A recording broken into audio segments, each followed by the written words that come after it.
Have you ever gone in life to desire something that isn't attainable? That thing come in any shape or form. Could be, for example, status or forgiveness. The list may go on. But in the case of Scum's wish, it is the desire of an attainable love. By now, I feel like I could speak for a lot of people on how saturated the romance anime genre is. Nowadays, it all consists of nothing but innocent teenagers blushing like tomatoes at the mere thought of holding hands. Or it might be quote-unquote relationships, implying that there may or may not be a confession in the end of the last minute of the final episode, and nothing beyond that.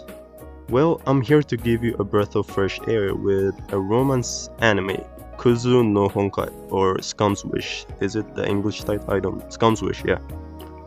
Scum's Wish portrays the themes of desire, in our case the desire for love, and how these desires may sometimes be shitty, or scum wishes.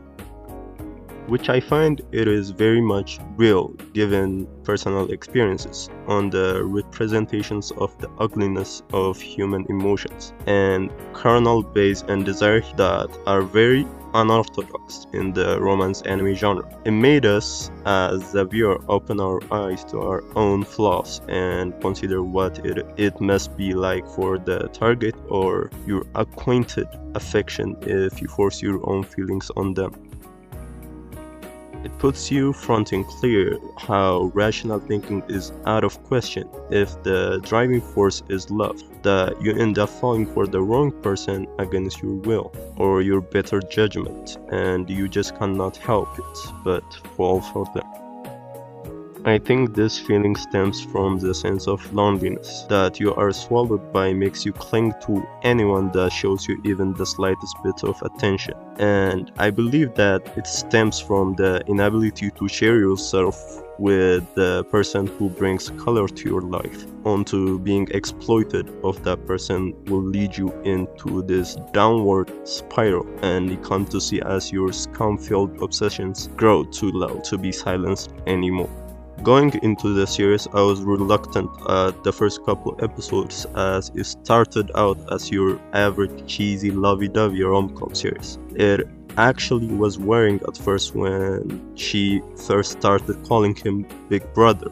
It made me recall another 10 out of 10 series. Anyways, that was cleared when I learned that they're actually neighbors, but we can see that a very much of the one-sided love is developing, and yet not a very brotherly and sisterly like.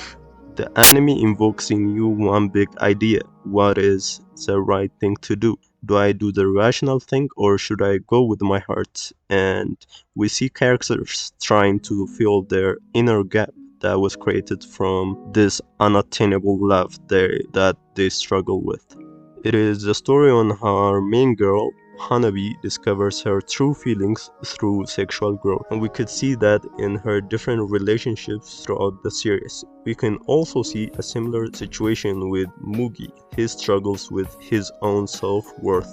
He is often seen contemplating if he is just nothing more than a human pillow for the opposite sex, which evokes a feeling of being needed. Both of our main characters have the fear of abandonment because of early parental issues. These circumstances makes them cling to each other, even if they don't reciprocate any feeling of love. For the case of Hanabi, she is loved by her friend Ibato-sane, which she doesn't have the same feeling towards, but instead of coming clean about it, she clings to this friendship because of the fear of abandonment that we mentioned earlier. But also, it ain't different for Aoya Mugi, who is purely sexual relationship, at least to his knowledge, with the upperclassman Hayakawa Mei, which in his case he does it purely out of jealousy and strive to form a real connection with someone. It is very evident that his relationship with Hanabi is forced, and they share this feeling likewise, and we can see how much they try to fall in love with each other. And if you ask me, this is a very real world concept. If not experienced by you might know a person going through similar situations. Scum's Wish offers a balanced perspective with each character being given the opportunity to narrate their experiences. This levels the moral playing field, making it clear that no one is being judged by their mistakes and gives the viewer a chance to dive into their minds to get a better understanding for their choices. As Minagawa Akane is portrayed basically as the villain, well, sort of. She was given this narcissistic portrayal first, stemming from taking her long best friend's crush. So now I must ask you, what will you do in this situation? Be angry or even confront the person who did you wrong, which are all valid reactions, but seeing her friend's sympathetic and sorry ass response showed her that she hated feeling exploited by others, but that won't stop her from inflicting it on others. But mind you, I do have some criticisms where a couple of times I feel like the writers got off a bit too far while trying to overlay the misery that is Scum's wish. Especially as I mentioned before, the character Akane that sometimes feels a bit too malicious. The way she casually tries to break Hanabi's heart in the most sickening ways time and time again. I feel like it goes a bit beyond what her own motivations seem to rationally justify. There is also one scene where you can see her sadistically licking her lips the way a second-rate villain from some B-type of movie would do, Tokyo Ghoul, which seems like the writers are trying to force on the image that this woman is evil. A bit too straightforward in my opinion. That is not to say that Akane doesn't not function as a villain, because she is a character you love to hate, but I cannot help but find it a bit too forced at times. You might also know that Scum's Wish was the most controversial anime of 2017 winter season. There has been a loud criticism on the characters being too depressing, lacking realism, and making poor decisions. But in my personal opinion, it was really a breath of fresh air from the blob of shit we were getting from the recent years. It was literally the same character with a different design that had the quirky thing that differentiates one from the other. I know that every character in the show might be in your eyes the worst human being to ever exist, but I believe that how humans act, we are selfish, immature at given times, and we love ourselves more than others. And I believe that that is what makes us human. Overall, this series takes an open mind to enjoy.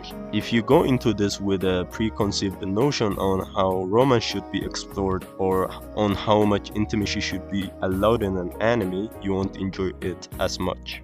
But if you can appreciate an anime that is willing to go that extra mile in order to explore a topic rarely touched upon in the genre, it can be one of the greatest romantic works you have ever encountered. That was certainly the case for me, because in a genre filled with beauty and gentleness, Scum's Wish chooses to be ugly, telling a love gone wrong from every angle for the world to see. And yeah, that's about it. And if you have watched this series and found it to be enjoyable, or you thought it was a cringy, edgy, and look at how deep and conflicted I am garbage you ever set your eyes upon. It had no decency, self-respect, no genuinity, no common sense, no nothing. I would say I disagree, but you do you, man. Anyways, don't forget to like and subscribe if you have enjoyed this video, and if you have any type of suggestion in mind, put them in the comments below, because as a fellow consumer of bad shows, I will literally eat up anything. But enough with the yap session, see ya in the next one.